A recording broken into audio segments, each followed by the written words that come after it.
Proved himself to be a man. Please God, Michael, recover. I don't know whether you're looking at the TV. Please God, recover. Okay. Thank you, Chris. Okay, a political message as well from Chris Eubank. Your next boxing on ITV, it's a fortnight on Wednesday. Two men who've both been in with him and want to be in with him again. I think Nigel Benn and Dan Sherry.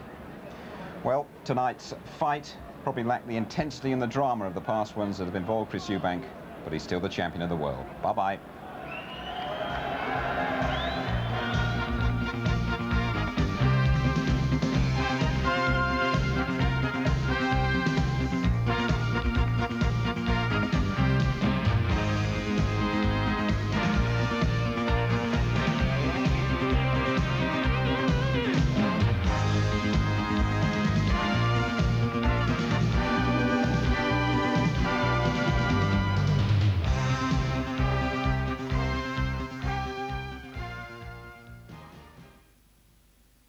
Live and exclusive on Central. The match. Aston Villa take on Everton at Villa Park. Last time the two teams met on the match, Villa won 6-2. Could they repeat the performance? Don't miss the match. Sunday action at 3:20 on Central.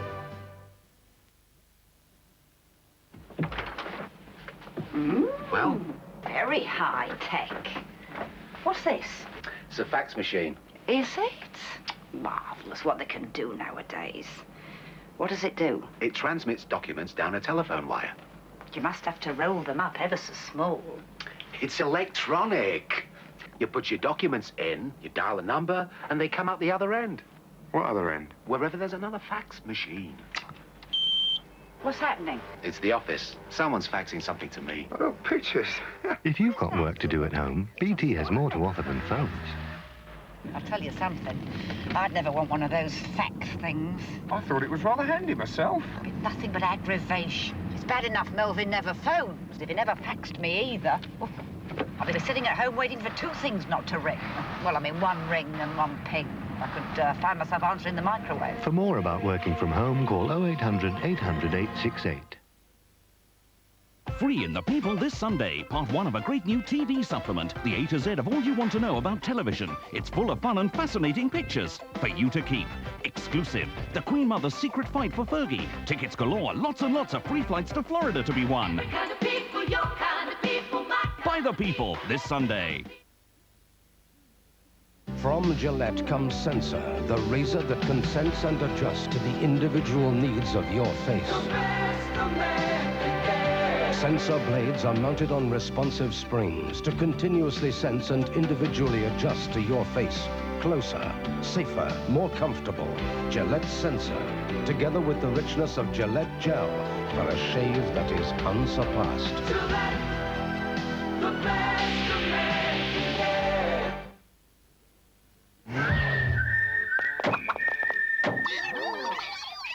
Collect the vouchers at participating Shell stations, and you can now choose from an exciting range of travel games. They'll make your journey fly by. Traditional flat roofing felts can rip easily, which causes them to leak. But Ruberoid no-rip roofing is made of stronger stuff, which is why there's less chance of a leak. Ruberoid, no rip, guaranteed for 10 years. For information, call free phone 0800 243298.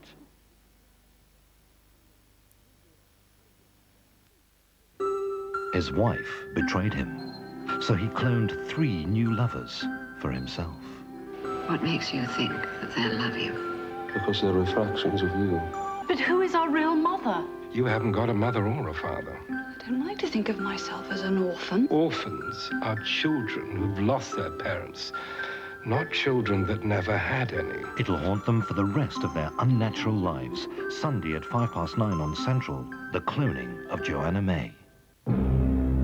Programmes on Central are now running around 20 minutes later than scheduled, with Aspel & Company starting at 10:40. That's after the latest news.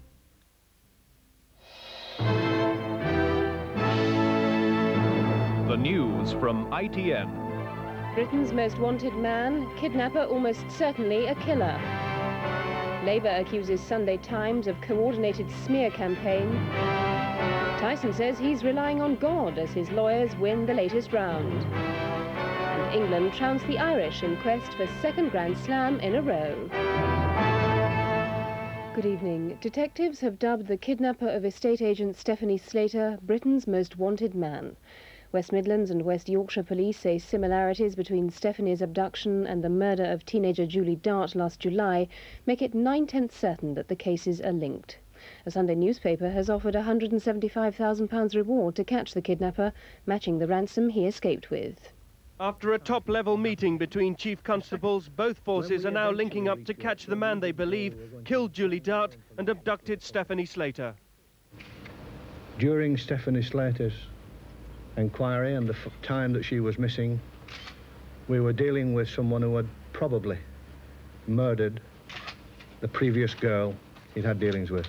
Had there been one mistake, one error, or one police officer seen, I have no doubt whatsoever, none at all, that he would have killed her.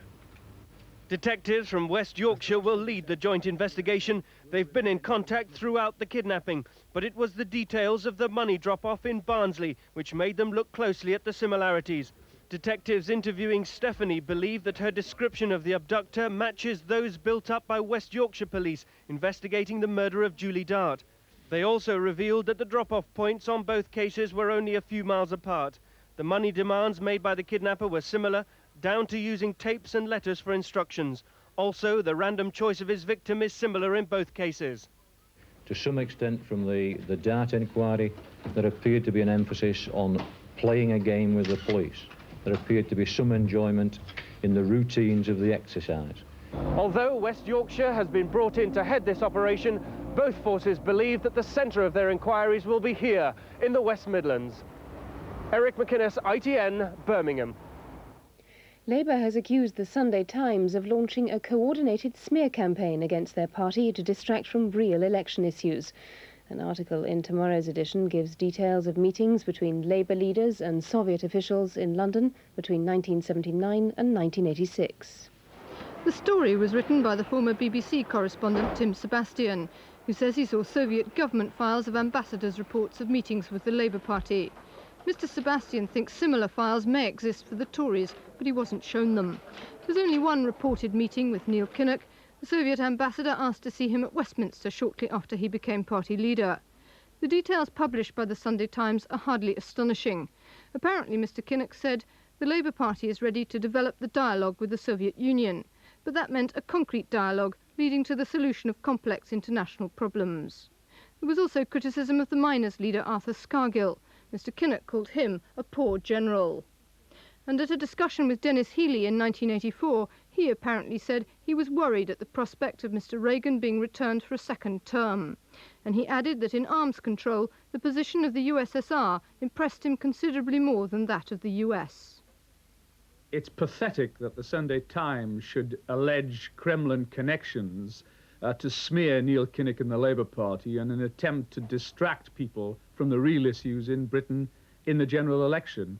Labour point to an internal Sunday Times memo which says speculation surrounding the election is gathering pace and our revelations could have a dramatic effect on events. Promotion departments' jobs are to sell newspapers, and they sometimes hype stories up a little bit. This is a story that's done responsibly, even-handedly, based on fact, based on archival material, which is historical record. It's a great international scoop. The Tories accuse Mr Kinnock of being unwise. I think, if it is true, I think it showed a degree of irresponsibility to talk privately with the Soviet hardline communist rulers at that particular juncture in our affairs when the communist threat was at its peak. This campaign of insults, of personal abuse, of subtle misrepresentation must stop. And I call on the leaders of both the two major parties. They set the tone to make sure that it does stop. Mr Kinnock himself hasn't commented, but his office call the story ridiculous and say the public must judge for themselves.